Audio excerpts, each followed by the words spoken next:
Hello everyone. So today I'm going to be talking about how a divorce affects all children. So it is estimated that 48% of American and British children combined live in a divorced or single parent home by the age they are of age 16.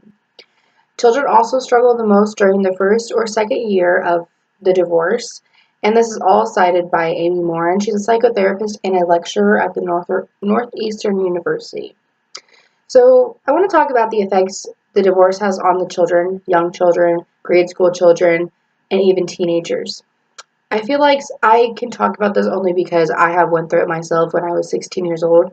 I'm the oldest of seven, like I have stated before, and I have got to see how I've taken this and how my younger siblings have all taken this and how that has affected us in this past 3 years that my parents have been divorced. Um, so I'm going to be talking about the emotional effects on the children, and I'm also going to be talking about the stress it causes on children and how they might cope with that.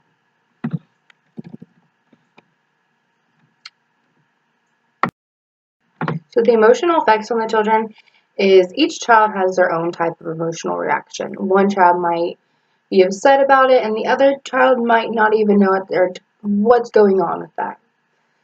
So younger children that are obviously babies up till around 5 years old really don't know what's going on and they don't understand why they have to go to two different homes. They are also afraid that one of the parents will stop loving them or even both of them. Kids in the school age, which is around 6 till 13 years old, they are the ones that blame themselves for the divorce and they think that they did something wrong and that is why that divorce happened. And then teenagers have a sense of resentment for either both of the parents or just the one. So I'm going to break that down a little bit for you, as in what I felt during mine, just so you can see like what each child can feel. So for mine, there's different stages of it. At first, I was just honestly, I didn't know what to think. I was just like, what's going on? There were seven of us kids. I didn't think that was going to be a thing ever. I really didn't honestly think my parents would ever get divorced. We were just that perfect family that everybody saw us as, and I didn't think that we were going to end up like that. Um, I did believe at the beginning of the divorce that it was all my fault because I felt like one thing led to another and I got in trouble for something, and I felt like after that, that's when everything happened and that's when the divorce took place, and I honestly blame myself. Um, After that, and after I moved away from Kansas, because that is what happened, I ended up moving away after the divorce, I felt as though I was closer to my mom than my dad ever. I was never really close to my dad. After that, I haven't talked to him that much, and I resented him a lot. I still do, even though I know I shouldn't, but that's just how I feel about the situation. Um, I know a lot of kids my age do have the resentment, and I think it took me a couple of months to get to that stage of resentment instead of just being full on resentful and not even caring about my dad. I know for a fact that my younger siblings, they didn't understand what was going on at first, but then once they did, they just were like, "Oh, why is Daddy not coming back? And what are we gonna do? What are we gonna do without him?" So um, anytime that they saw a man figure in our lives, they started clinging to him, and that is one of my other points I'm going to be making later on. So I also want to point out that each divorce is different, and each divorce does have different feelings. My parents' divorce was based off of cheating, and so obviously, I didn't know how to feel about that. So, and none of my siblings did either. What really took place in my brother's life was the fact that he told my mom he didn't want to end up like my dad and cheat on his his girlfriend, his wife, whoever he had at that time. He didn't want to cheat on them. And I feel like that really does affect a child's life, as in like their point of view and a lot of other things. Um, there is behavioral aspects and change in that sort. So from going from a good schoolgirl to somebody who got into bad things and went down the wrong path, I can definitely say that taking the wrong path from a divorce is definitely something that has happened. My brother, he definitely went down the wrong path. He still does go down the wrong path after this. And academics is another thing. Academics also goes with your emotion. I did a lot better for what I was doing, and I even got into a private school that I did go to for a year, and then I ended up transferring out. But I feel like my academics did really good. My other siblings, there's 3 or 4 of them that have been doing really, really bad in school, and it's only because they also have that behavioral problem and they don't want to listen, they don't want to do anything, and that's all coming back from that divorce. And they just don't want to listen anymore. They just really don't want to. And that is all cited from Amy Morin as well. Next, we move into the stress that it causes for these kids. So the first thing is losing a relationship with a parent. Typically, in this sense, it is the father figure. There's a lot of different things and stats that show that the father figure was not the closest anymore. It was just the motherly figure. So one of these reasons why is they live in 2 different houses, and the father usually doesn't have that nurturing feeling like a mom. So the kids will stay with the mom, and then they'll go with the dad on a few days, and then they'll just go to the mom.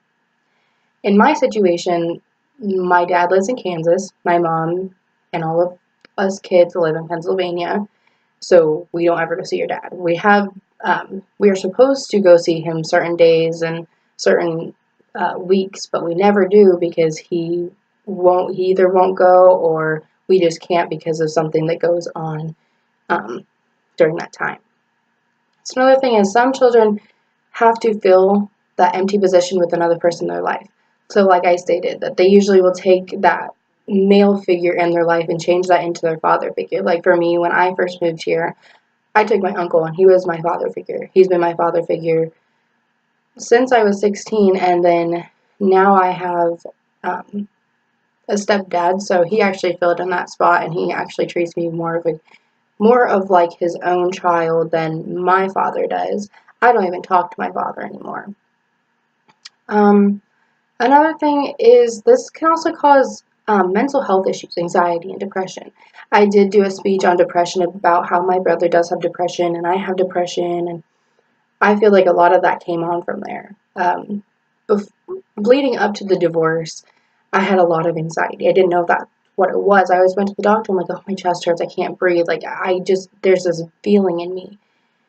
And I later learned that whenever I got around my dad, I would start feeling anxiety. And it's nothing against him. I just feel like it was more because I knew what was going on in my head, but I didn't want to think that because you don't want to think that your dad is doing something behind your mom's back. You don't want to think that at all. I feel like that's where I got a lot of my anxiety from, and it's still carried me through now. I cope with it a lot better. I don't freak out. I don't have panic attacks. I actually haven't had a panic attack in quite a while. I want to say like a year and a half, and that's honestly really good because I used to have them maybe once or twice a month, and it was crazy. It was really bad. So it does take time to get through those things.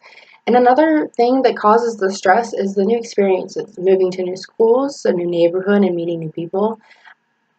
I can say that is very true because I went from a school that had around 1,000 kids to a school that only had 150, and that was from the ages of 15, I want to say 12 to 18.